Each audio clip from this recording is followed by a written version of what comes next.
Hello, everybody. Yes, I am in 2D.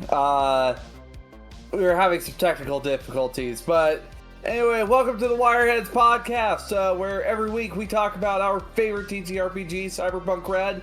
I am Diamond Dust, and of course, as always, with me every week, my best friend and co-host. Hello, my name is Emmerron, and I come here once a week, most weeks, to bother the internet because I don't do it elsewhere recently. So, hello, everybody. We shall try to restore you to the third dimension. I shall contact Buckaroo Banzai. Buckaroo Banzai. I have many questions. Oh my gosh. But I have a very big question. How did we get here? That's a great question. 50. Today is our 50th episode. I know there should be more fanfare and whatnot, but 50 episodes of Wireheads. Like, the only asterisk on this is 50 episodes plus a handful of interviews that we've done separately. But well, 50 like actual like the scheduled episodes. Yep. Yes. No, this is it's. I don't know. It's wild. Like, I know we kind of commented on it, like, once we hit, like, a calendar year since we had started it. That was pretty wild for me, just to know that, like, oh, yes, we made this thing regular enough for ourselves that we're, like, doing it every single week on a pretty consistent schedule with, like, some light interruption allowed within that.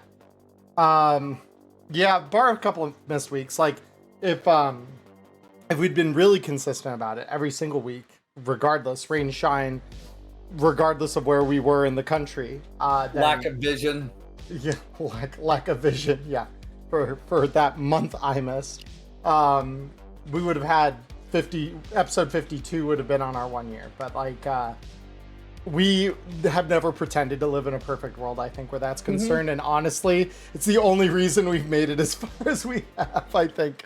Because if I had to, like, stick to that thing being, like, absolutely 100% consistent, like, you cannot take the Thursday off because something has happened, or, like, last week I was out of town, then yeah, this would not work, like it has. So I'm thankful that we have our 50th episode. Actually, it's funny, I had a meeting earlier today about Gen Con, because for those of you who have not heard, I don't know if I've mentioned it on the podcast, I feel like I have, but I'm kind of helping organize elements of the Artel Saurian demo and game rooms for Gen Con this year. So, and because of one aspect of the meeting today, I had to check the Gen Con site, and it is exactly 3 weeks until day one of Gen Con, which is mind-blowing to me that it's that close, because it feels like it's just yesterday that it was like 4 months away still, and now we're like 3 weeks out from that, and it's blowing my mind. So yeah, that's where we're at, and it's pretty wild to me to not only be at 50 episodes here, but to know that I'm, 3 weeks out over there. So that's going to be on the docket in the next few weeks here. Well, next week probably, because the week after that I will be gone because I'm leaving a little early to go be with some family in that part of the country, so I don't have to skip out on them. I've had to do that the last couple of years because I haven't been able to make my schedule fit. So I'm just going to say, screw it. We're visiting them the week prior this time around, just to avoid that. So next week you'll have us. The week after I will be unfortunately gone, and then you'll probably catch back up with us come Gen Con. That's kind of the forward looking, to give you all a brief little look into that. The live Gen Con episode, I was all about it. Enjoyed that. Also, don't mind it. I have saltine and peanut butter over here, so if I start talking weird, you'll know it's not me being drunk, it's peanut butter. I promise. So, looking back on all this, and I know we kind of looked at a little bit back at episode 25, but like we're at episode 50. I was never really sure where Wireheads was going to end up. Mm-hmm. And I wasn't sure exactly what we were going to be doing with Wireheads outside of, well, the occasional, well, like, I mean, posts about updates on our game, on our favorite game.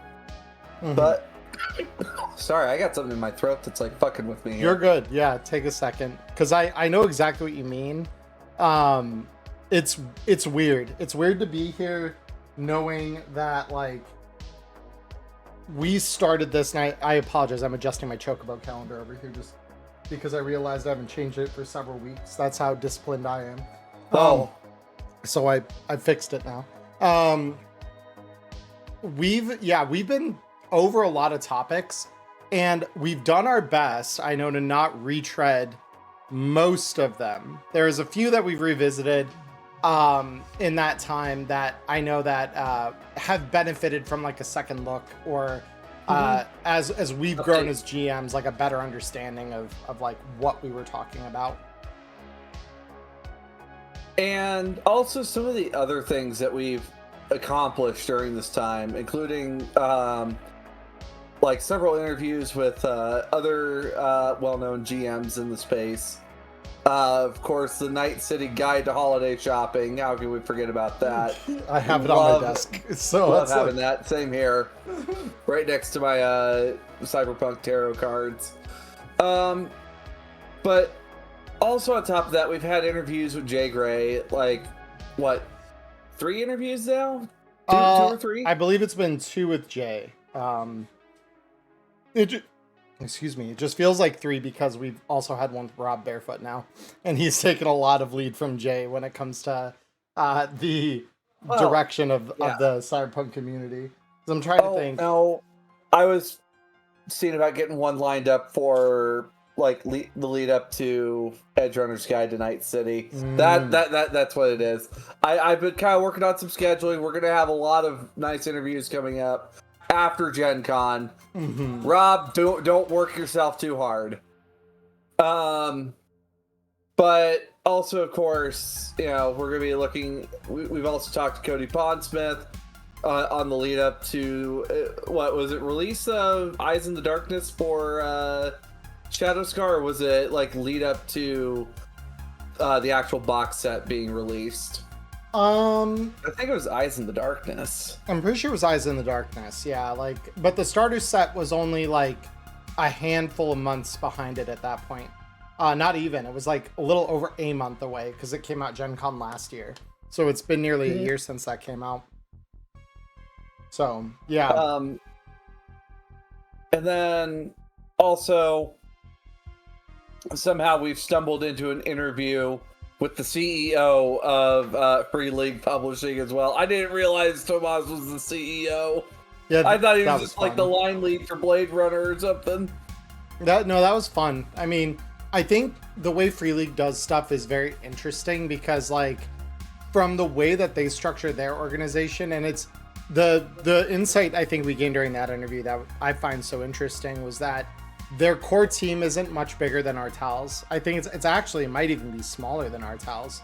But they don't really do things in the, like, we have line leaders who like manage specific lines. Like we have authors, then we have like lines we manage as a company, but it very much felt like, I don't know, like it's interesting to see the way Free League does things just because of how diverse their games are thematically, but mechanically quite a few of them obviously share things in common with each other.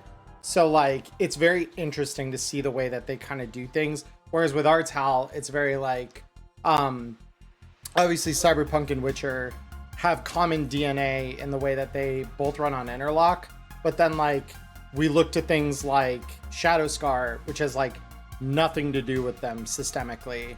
We have it was on the tip of my tongue, Castle Falkenstein, which runs on cards. It doesn't even use dice. So it's like... And, of course, you know, we've talked a little bit with James Hudd about dinosaurs, but I'm not sure how much we can talk about that, but the demo was a lot of fun. All I'm saying, guys, is if you are going to be at Gen Con, we will have demos for Fossilized Violence. That is part of what we are going to have.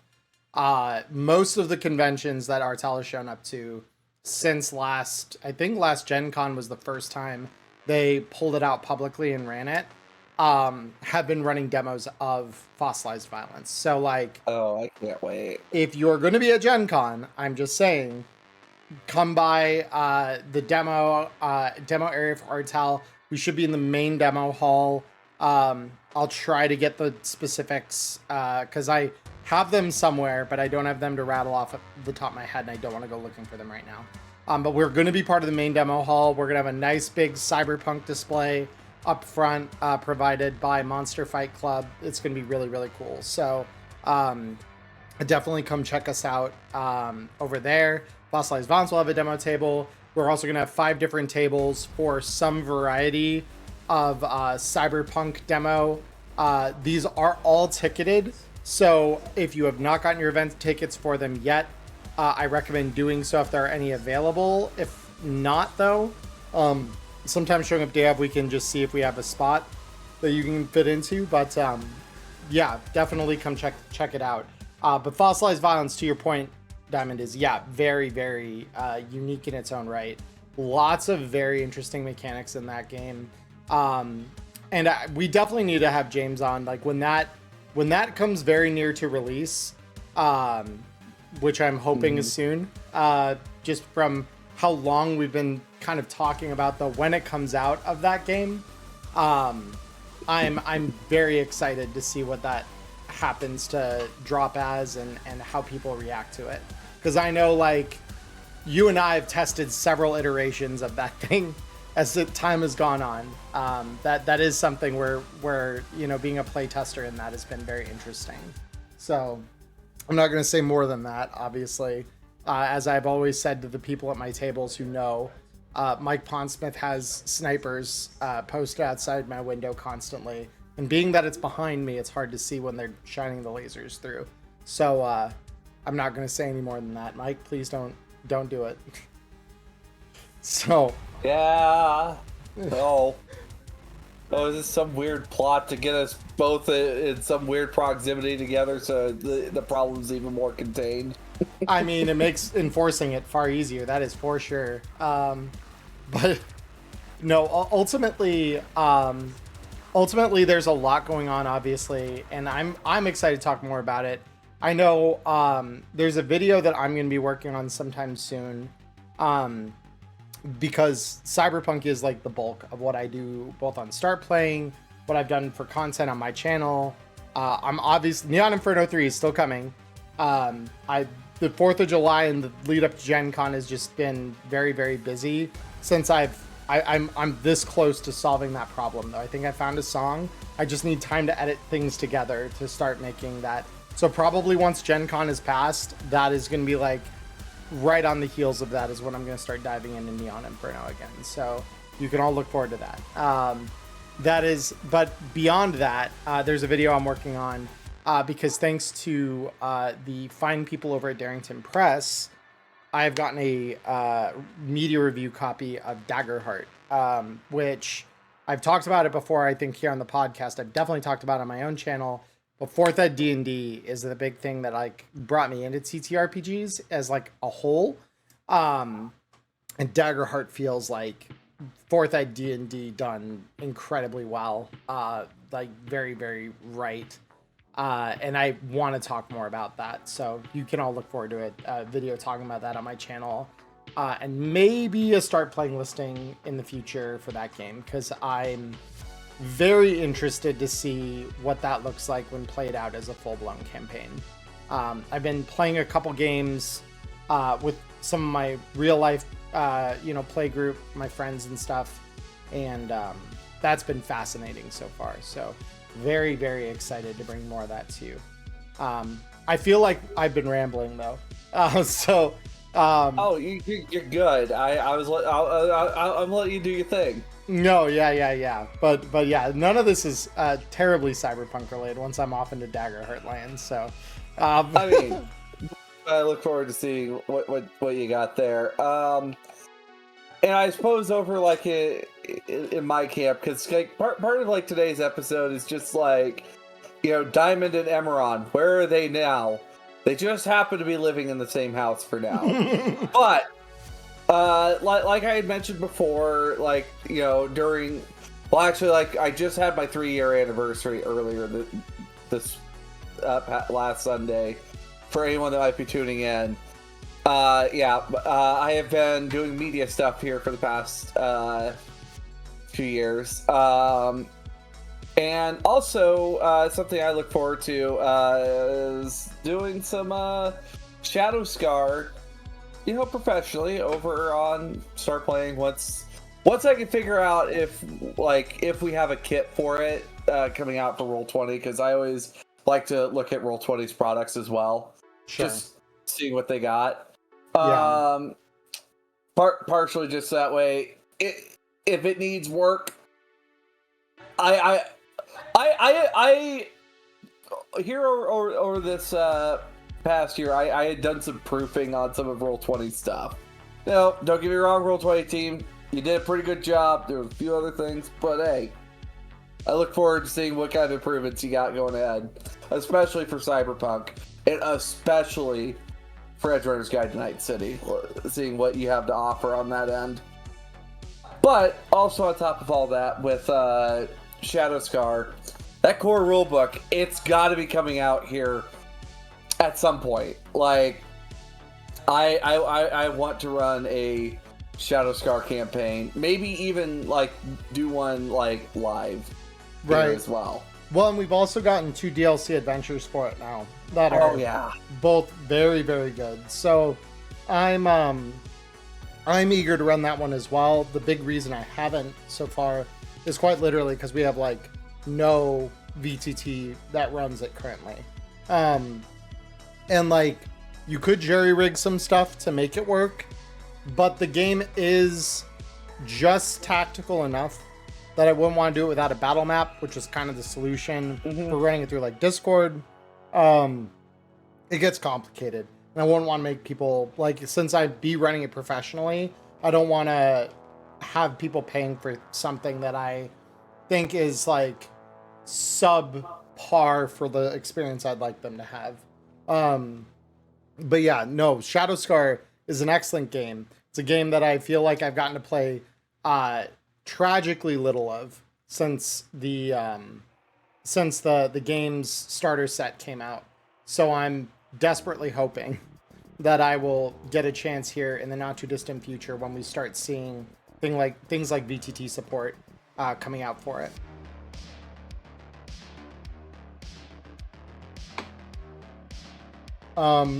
But right. Diamond, were there any other go ahead. Well, go ahead. Oh, I was just gonna ask, were there any other like TTRPGs that you're looking forward to, whether they're Artel or otherwise?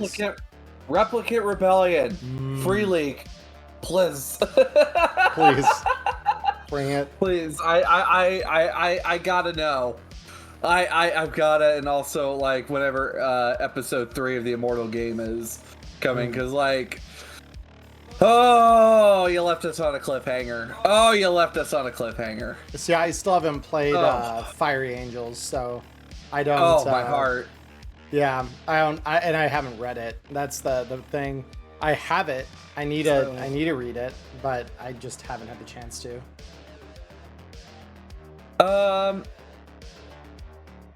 I also sent out a.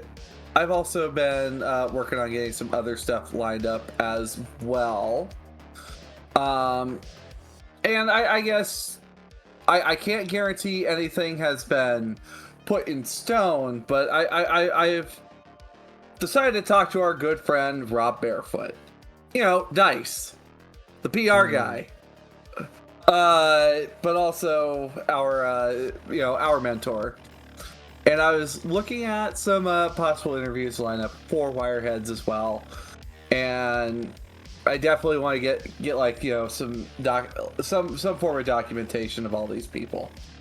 Of course, Winter J. Winter J is someone that I've been hoping to bring on for some time. Things got crazy, but I'm hoping maybe after Edge Runner's Guide to Night City we can bring them on, because for anyone who may not know, Winter J is the art director for our Talsorian games, and she's been fantastic. Like all of the art in there has been well done. Jay Gray, I do want to have him back for after Edge Runner's Guide to Night City. And like I said, more about James Hutt. Also, the community content program. I know that there's a lot that's not being said about it just because there's not much to say at this time, but looking to talk to Rob about it, and also hopefully bring some stuff in for you guys to have a look at. David Ackerman from the 2020s era, and he's also done some work for Red as well. I would love to have. I'm looking to get him lined up to come onto the show. Yeah. Dolan, one of the artists, one of the Pondsmith kids, and a fantastic artist. Yeah, she's both artist, and I can tell you after meeting with her the last couple of weeks, she is a kind of like their admin assistant right now.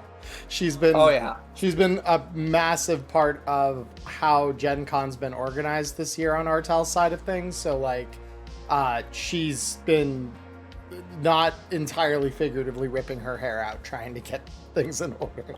She spent a good chunk of yesterday searching for like figures and stuff for us so that we'll have them for the convention. So like, kudos to you, Dolan. We love what you do, and yeah, I would love to talk with her and get a take from her on both art and kind of being who she is within the giant frame of our Talsorian games. Cody Pondsmith, of course, with Shadow Scar core. I want to talk to Cody more about it, because I know he couldn't say a lot when Eyes in the Darkness came out, and we really haven't had a chance to follow up with Cody afterwards. Mm-hmm. I really, really want to get an interview with the guy leading up to this, because like I may be a Cyberpunk fan, but Shadow Scar is like fighting Cyberpunk, like they're beating each other over the hood of a car. Yeah, for top spot. One, it's the best part about Shadow Scar is that if you really wanted to, you could have the worlds collide. Like, that's the best part of that.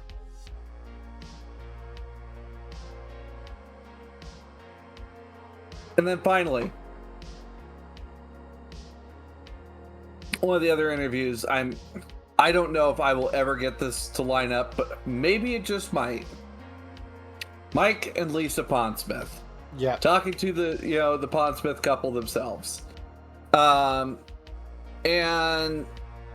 this isn't, asking them about Cyberpunk. I want to get, that story. I want to get our Talsorian Games' story, because we all know Wizards of the Coast story. Gary Gygax makes the first, tabletop RPG, and it just, becomes, D&D.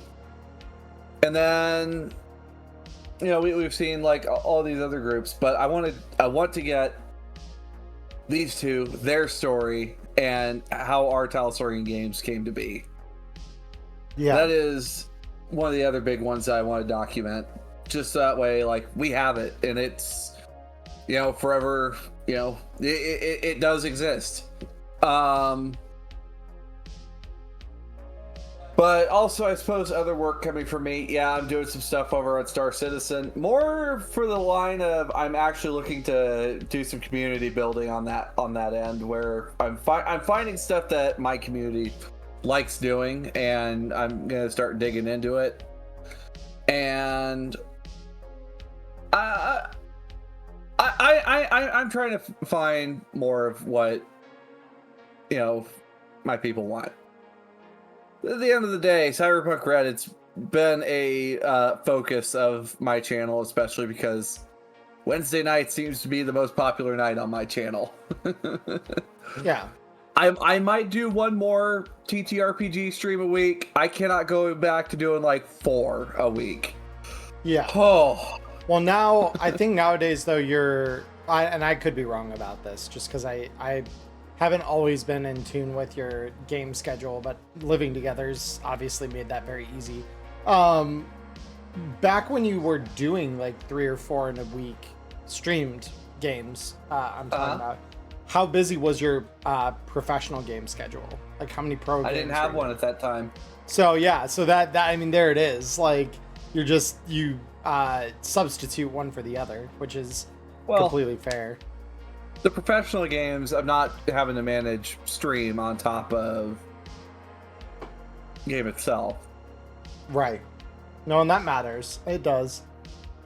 It's not always easy, I think, to run streamed games, just because there's a lot of juggling involved with like your own IT, your own effects manager. You have to like make sure that all your broadcast stuff is working right. If something goes wrong in the middle of it, you have to adjust to that, like, or fix it like ASAP. Oh yeah. It's and in between it all, you're still the GM, so you have to be like, all right, now I'm still running the game. Like, and also speaking of actual broadcasted games, there will be I will be working with Enchanted Sorcery Productions, Erin and her crew. If any of you guys ever stuck around to visit her, we will be doing some work with them. Ooh, soon. That's exciting. So, I did not know about this.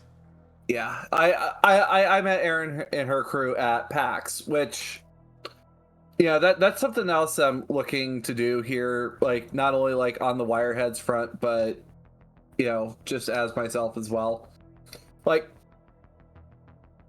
Wireheads, especially, like I hope that Wireheads at this point has kind of become like this household name in the Cyberpunk community. We're not there yet, unfortunately, as much as I would like to. We're not quite there yet, but that definitely is. I would like for it to become that. That is, I think, a shared goal that we have, is like getting it there. But because, like, weirdly enough, it's weird enough being spotted out in the wild in like other servers, like, hey, you're that one Cyberpunk creator, are you? I'm like, yeah. Yeah. Oh, yeah, I saw your podcast. I'm like, oh, okay. All right. I thought you saw me doing something else. Oh. Like, what did I do? Yeah. Something scuffed on stream? Prepper Jack says in chat, you're the Mr. Pibb of the Cyberpunk world. And I could settle for that. There is nothing wrong with that. I could settle for that. There is nothing wrong with Mr. Pibb. It's unstoried, but God, it's good. Mr. Pibb's still good. Pibb Extra and Jack Daniel's Fireball whiskey. that makes for a good night, okay? I've never tried this, and I might have to going forward. It burns your throat. Oh, I've no doubt. But there's I mean, Diamond knows I'm just trying not to dox myself when I describe this, but I mean, Fat Tuesdays is enough of a chain that it won't dox me, really. I mean, they're nationwide. They're pretty much everywhere, yeah. There's a combo when I go to Fat Tuesdays on occasion, because we do have at least a few, I think, here in the Phoenix metro area, that are, like, not terribly far away for me to get to when I want to go out with friends or something. There's a combo there that I call the 190 Mind Eraser, and boy howdy is that potent. So when you say it'll burn your throat, I'm like, okay. Well, I'm talking about all that cinnamon.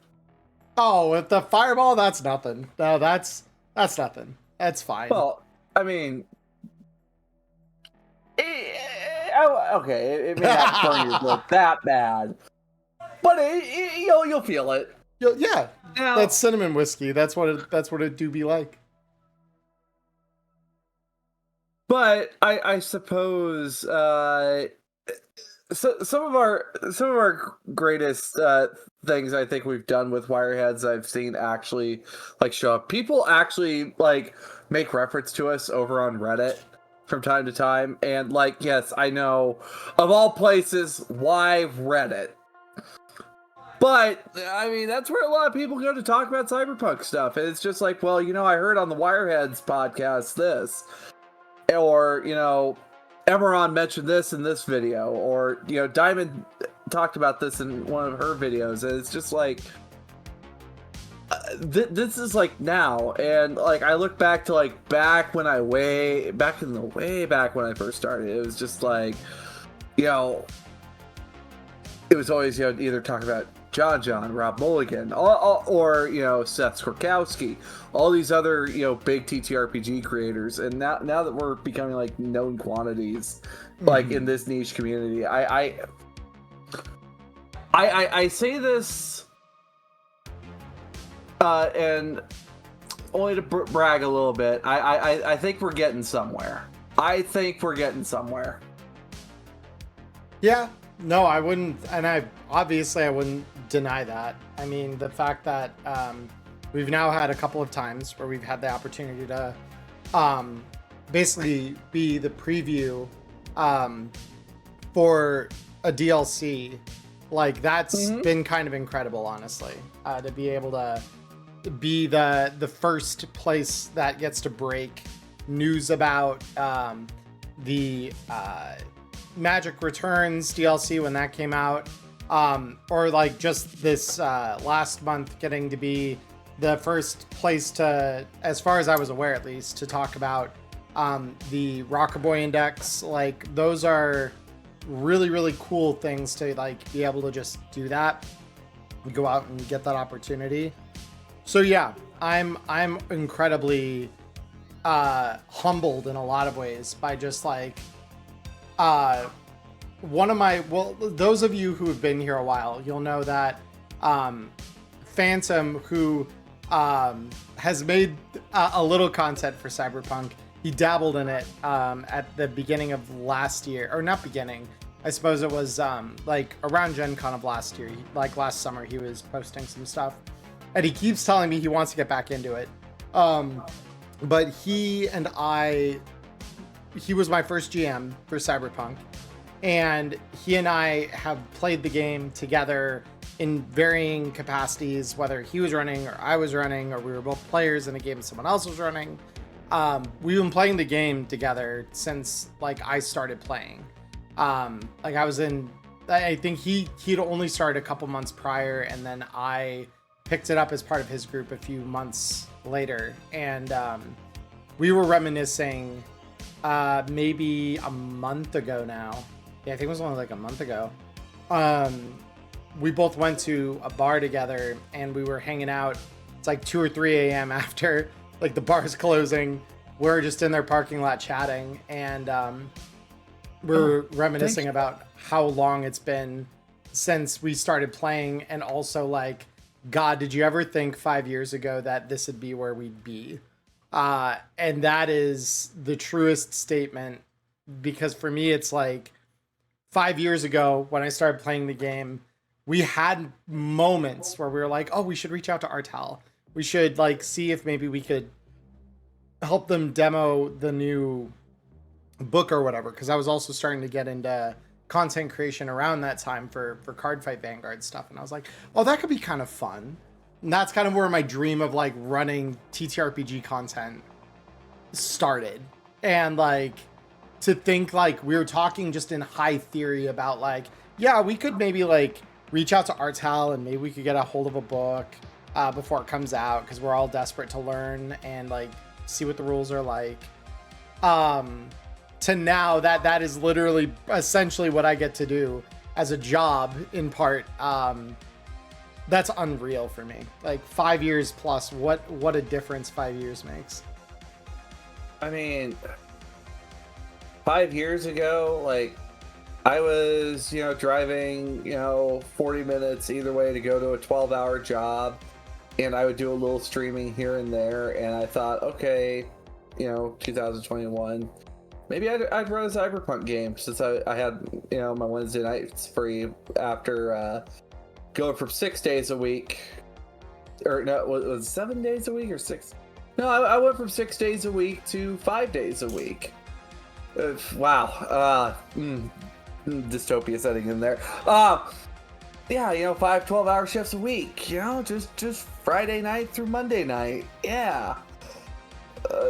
Or Thursday night through Monday night. I don't know. But Wednesday nights are free, so I would do that. And then, I saw Dice talking about the Black Chrome book, and I'm like, well, what's this? And then, I saw Emmerron's video about why death in D&D sucks. And I saw stand that by video, that, by the way. Oh. To this day, I stand by everything I said in that video. D&D death system sucks ass. It's the worst. I read that, or well, not read. I listened to it at the end of one of my shit. Well, actually, I was working overtime because my relief hadn't shown up. So I'm like, okay, I need something to listen to before I lose my mind. And I was like, oh, well, who's this guy? And then, it just kind of took off from there. And then we started a podcast a few months later. Oh, no, I think it was it's more than a few months later after that. Because I think it was another year. 6 months later? Oh, was it a year? No, I think it was a year. Hold on, I'll pull up the actual numbers on that because now I'm very, very curious. But no, because that was one of my, I think that was either my very first video that I made on my channel around Cyberpunk, or it was very short. It was very, very early into my content creation. It had to have been a year because this was before Black Chrome was released. Was it? Yeah, I'm confident in it that yeah, you're right. It has to have been a year. Because I know it was about that time when Black Chrome was either releasing or was just before release, or somewhere around that time. Because I think I had Black Chrome by then, but I mean, I could be wrong about that. I'm going all the way back in time right now, guys, to the beginnings of my channel to see through all 200 videos just to see where it lies. Let's see. But I look back at all the progress we've made with Wireheads, and I care to think that we've been able to help GMs, players, and everyone else in between learn a little bit more about the world that we love, and also just getting more information about this game out there in a world where it's very heavily absorbed by Wizards of the Coast, Paizo, and some of the other giants out there.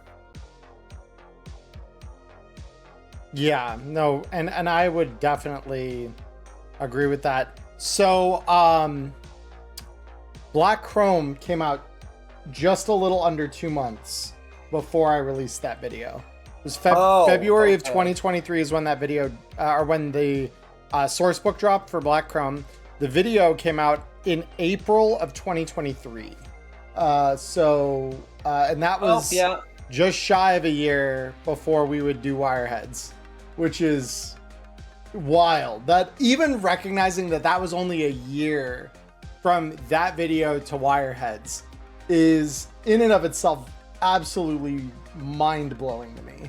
Well, that's a wild year in between those two events. That's insane to me. Holy shit. And I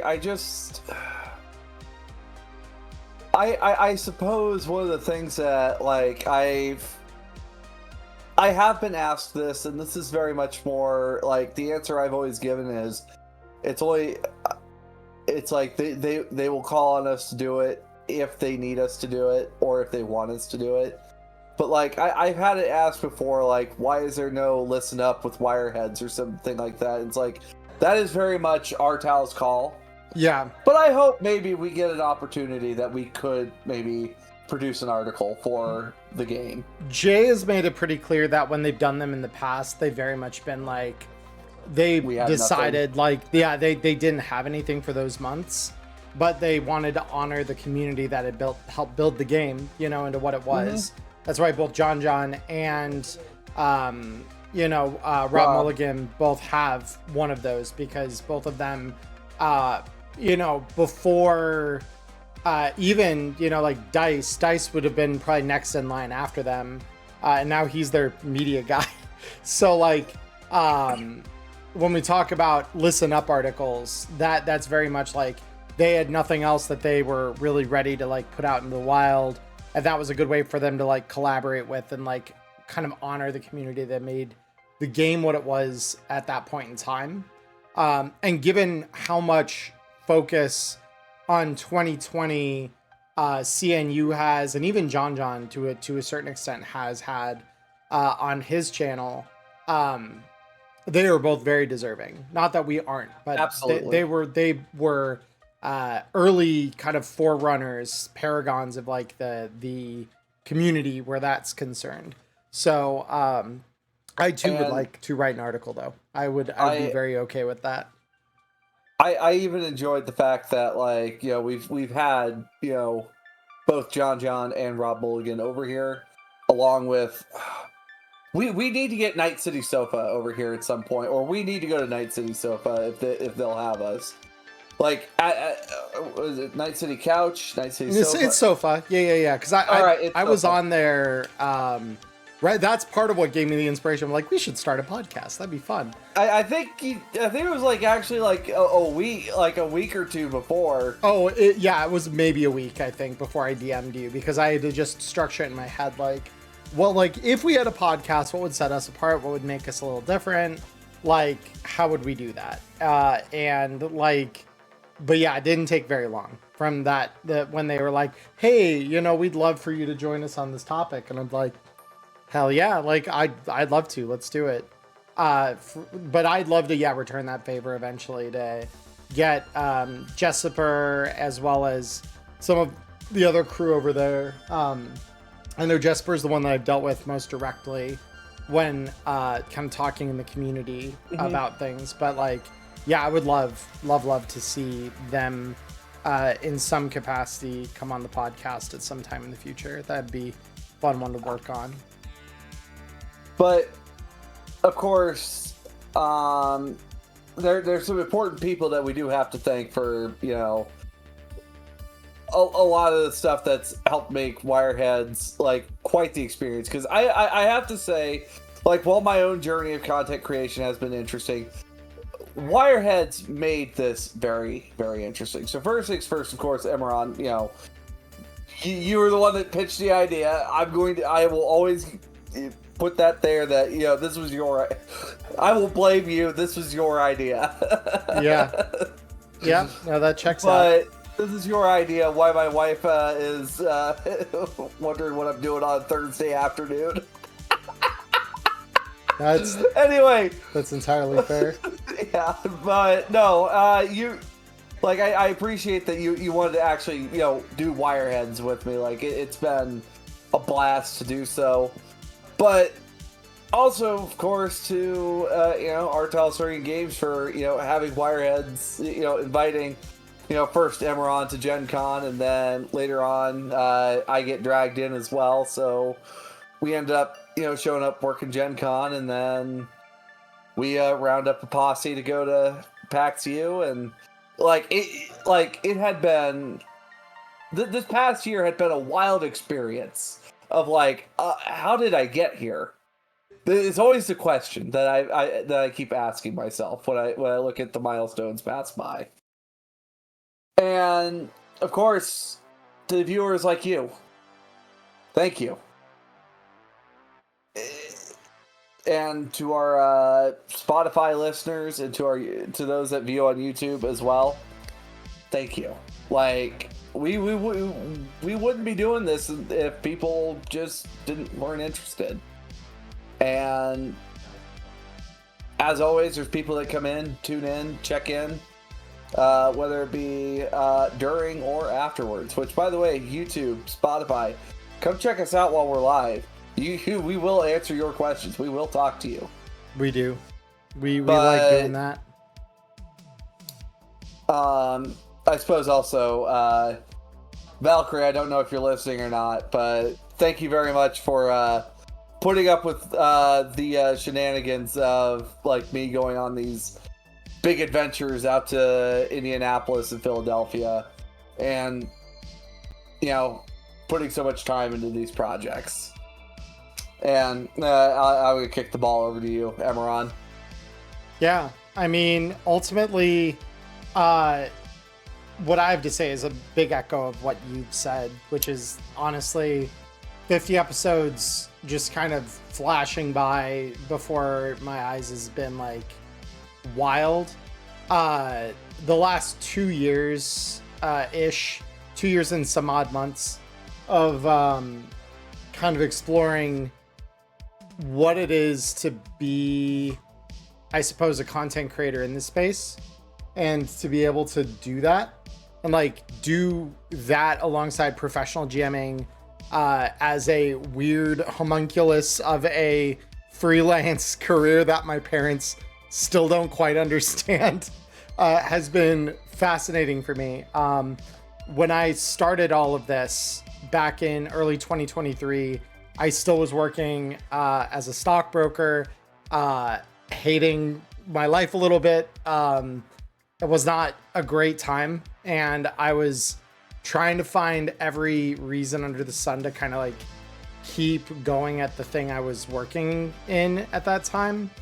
And it was just, I was burning out like really, really, really bad. So being able to do this and being able to like full time this for the last 2 years now, almost to the day, it was July 7th was my last day at work in 2023 at a conventional W-2 9-to-5 job.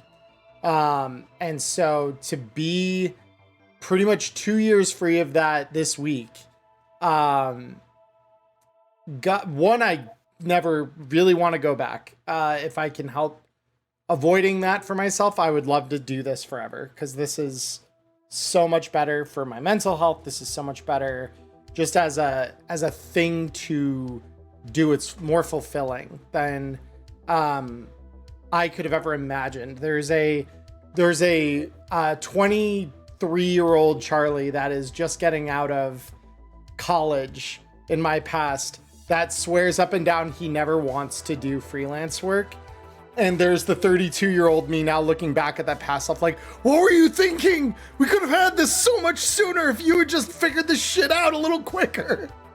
But like, oh, gosh, it's wild to see it evolving and kind of growing into its own thing.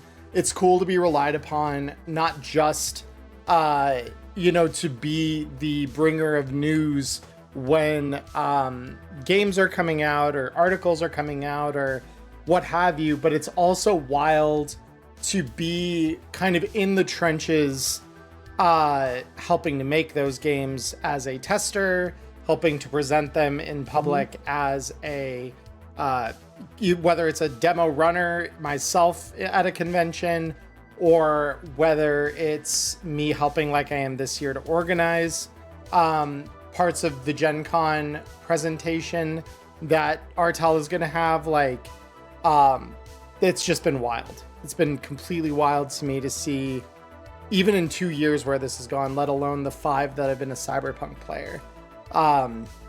It's unbelievable. Like, I never could have guessed this would have been my life. When I was a little kid, I always said I wanted to make games. I, at the time, assumed it was video games because those were what I was playing back then. And then I got to college and learned that working in video games was quickly turning into, if it wasn't already actively, in some regards, a hellscape that overworked its people to death. And I obviously did not want that for myself or my family, because they would have to put up with that. And I never, ever wanted to put them through that. So, like, getting to realize, like, at 30, like, oh, this is the game design. This is the thing that I wanted to make.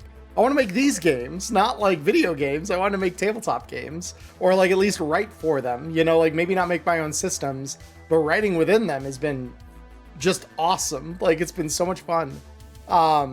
So yeah, having the last year of Wireheads to kind of keep concentrated on like, this is why I do what I do, and here is like me giving the insights I can to a community that looks for them has been awesome.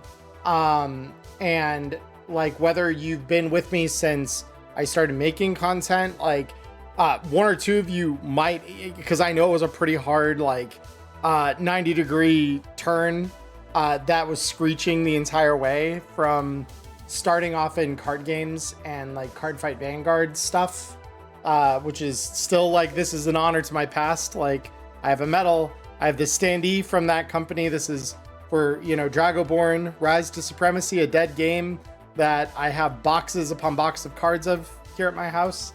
And I'm one of probably only a couple hundred, I would say, that probably still has cards for this game, or at least cares that they have cards for this game.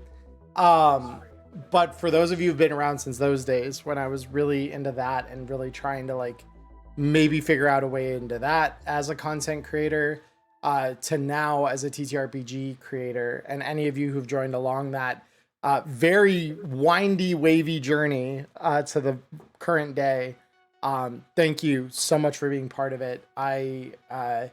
It is no exaggeration to say I could not do it without you, and that it means the world to me that I am able to do what I do here, both here on Wireheads, as well as what I've been doing with Neon Inferno, with you know, reviewing games that aren't Artile games.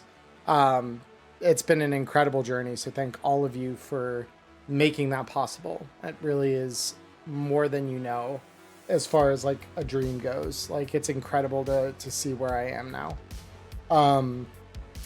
So with that all said, I think we're kind of nearing, well, no, we actually just passed over an hour ish that I've been, at least I've been recording, but I record the getting started screen.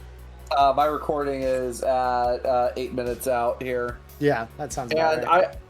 I suppose, yeah, as a quick look back as well here as we close it out. I mean, you know, what was I doing 2 years ago? 2 years ago, no, you know, 2 years ago, back when I first, there 3 years ago. You know, yeah, we'll go back to 2023, and you know, Emmerron, I had met, and I had been working this, you know, 12-hour security shift job overnight by myself, getting put in some of the worst of the worst after, you know, I joined this company after getting off the street. And I was, you know, paying for my HRT, trying to get all that going. And I was just like, I gotta do something else. I need something to stay sane. So I picked up streaming. And some of you guys who may remember me way back then when I was doing Valheim, Jackbox, and a lot of those other games. Like, I want to thank all of you guys who had been there since like the beginning and stuck around for all the way up to this current time. I remember Emmerron being there, like, when I was talking about my fucking gig that I was working. I had to get out. You did. Job was actually like, the doc was like, you need to get to day shift, or you need to start working shorter hours because you're shortening your lifespan. It's like, oh, okay. Yeah. And now here I am doing content and taking my jump into doing full-time GMing as well. And I hope it works out. I'm still planning on trying to find a part-time gig as well amongst all this. But I look back at, like, you know, 22-year-old me, and it's just like, Don't worry, you're gonna get out of there. You will be fine. Just go with the. It's part of the plan. Yeah. Yep. That's the flow is the flow. You just have to go with it. Don't fight it. You'll get where you need to go eventually. Who knew that I'd be meeting my best friend like halfway across the country? It's funny what the internet does. It is funny what the internet does. That's been like the last couple of years. I met my wife on the internet, and I met you on the internet. Any other interesting people I'm going to meet on the internet? And it's funny, Ben. Like I remember having this conversation with my wife. Like maybe I want to say it was like a year and a half ago or so, where like it was long enough after you and I had met that we were hanging out pretty regularly in online spaces, and that, you know, Ghost was a pretty big part of that at that point. Nine was there. Like, it was weird because I'm telling my wife, like, I did not imagine, like, when I started getting into all of this, that my online friends would start to outnumber my like real life friends. But that's kind of been like, because I feel like there's a phase of like adolescence where that happens, and it's kind of normal if you're kind of in the gaming spaces like I've been in since I've been a kid. Because there was a chunk of time where I knew a lot of people online at like 15, 16 that I was regularly playing like World of Warcraft with and stuff like that. And then like that all fell by the wayside into college. And now that I'm out of, you know, once I left college, you kind of solidify the couple of friends in real life that you're like really good with. And then like, I felt like I wasn't making a ton of good, like close friends beyond that, other than like a little bit in the card game space. And then like, yeah, the last like 2 or 3 years, suddenly my friend group has exploded again. And it's all like online friends. It's wild that this is like just become like a part of that, where it's like, oh yeah, like you'll meet all these people. They're gonna span the entire country.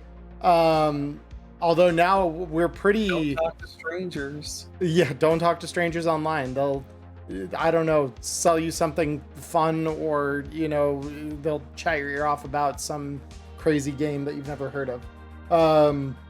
It's very much been what my childhood warning about stranger danger on the internet has not panned out into my adulthood quite like I expected, but here we are. But yeah, I think at least for my part, it's a pretty good place to kind of cap it off for this half of the episode.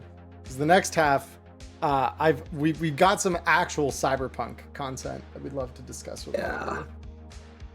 So, you know, 50 episodes, what the fuck? How did we get here? And I'm glad that all of you have been on this amazing journey with us. So, to get on with all the Cyberpunk stuff, you're going to go down, look in the About section. You're going to click on a link that's going to take you to Emmerron's channel. You're going to go over there for part 2 of episode 50, where we get to talk about how we are not perfect GMs or not perfect players. So, we will see you then. And as always, I'm Diamond Dust. And I am Emmerron. And we'll see you on the next half.